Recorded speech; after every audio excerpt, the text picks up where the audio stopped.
Welcome to the deep dive. Today we're journeying to a really remarkable place, Sikkim, often called India's hidden jewel.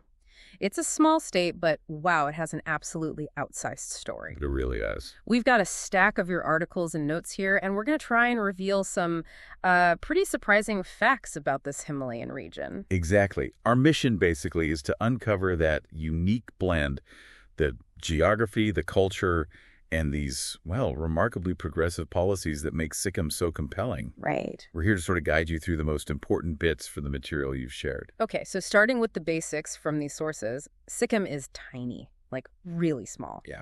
India's second smallest state, just after Goa. But the amazing thing is how much richness is packed in there. It punches way above its weight. So what makes such a small place so, globally significant, according to this material? Well, it's a great question, and a huge part of it is the strategic location. It's just vital. Think about it. It's bordered by Tibet. Yeah. That's China to the north and northeast. Right. Bhutan to the east, Nepal on the west, and then West Bengal, the Indian state, to the south. So 3 international borders. Exactly. 3 countries. That makes it hugely important geographically. And, I mean, you can't talk about Sikkim without the terrain. Oh, yeah, the mountains. It's just dominated by mountains. Yeah. You got Kanchenjunga, the world's 3rd highest peak, right there, 8,586 meters. Incredible. And the climate reflects that range, too. Yeah. Subtropical valleys right up to alpine peaks. Gets the summer monsoon, gets heavy winter snow. Very diverse. But it's not just the size or the mountains. What's also remarkable reading these sources is the society. The people and culture aspect is, well, here's where it gets really interesting. Yeah. Like the sources talk about this incredible ethnic diversity. You've got the Lepchas, the indigenous community. Right, the original inhabitants. And then Bhutias, Nepalis.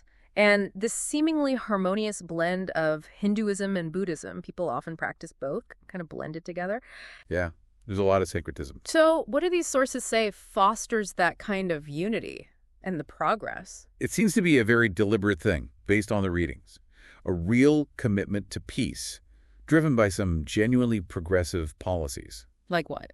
Well, Sikkim's known for being peaceful high literacy. But get this, it's India's first fully organic state. Fully organic, the whole state. The whole state. No synthetic fertilizers or pesticides. Think about that, a massive undertaking.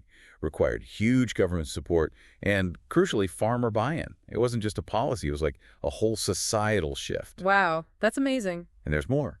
They've had plastic ban, a real one for decades. Bags, single-use bottles, the works. Decades ago, they were way ahead. Way ahead. Plus, free education right up to college level. And specific progressive policies for women and tribal communities, reserve seats in local government in education, ensuring representation. So real inclusion built in. Seems like it. And don't forget the biodiversity. It's a hotspot, home to things like red pandas, tons of unique orchid species, just packed with life. Okay, so it sounds like this perfect spot for, adventure tourism, trekking, maybe spiritual retreats, Gangtok, Samgo Lake, Rumtek Monastery. They get mentioned a lot. Definitely draws people for those reasons. It's beautiful. But I imagine even a place like this faces challenges, right? It can't all be perfect. Oh, absolutely. You hit on a key point. That same mountainous terrain makes it prone to landslides, earthquakes. It's a geological reality there. Right. That makes sense. And connectivity, while it's improving, they've got a new airport, rail links are being worked on. It's still, a bit limited compared to flatter regions. And the economy. Largely depends on tourism, as you'd expect, but also hydropower and agriculture, that organic agriculture we mentioned. Okay. And there was one more really interesting bit, a kind of fun trivia point from the sources. Ah, the history. Yeah. Sikkim wasn't always part of India. It was an independent kingdom until 1975. Got recently.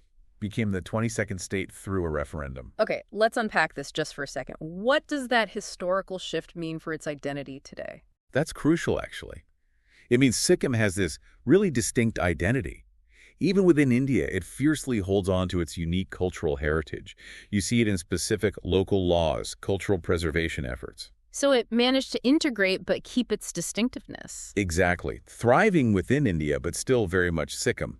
It's a testament, really, to maintaining that uniqueness within a larger national framework.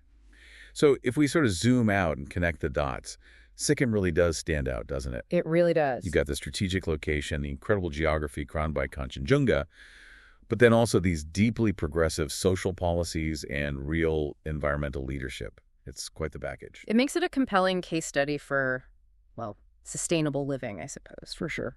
So what does this all mean for you listening? Maybe consider this. How has Sikkim, this tiny state facing significant geographical challenges, actually managed to implement such advanced environmental and social policies? It's a great question to ponder. What lessons can we maybe draw from a place where peace, sustainability, education seems so deeply embedded? It makes you think, how could principles like these be applied maybe on a larger scale, even in our own communities, especially when facing big obstacles? Something to mull over.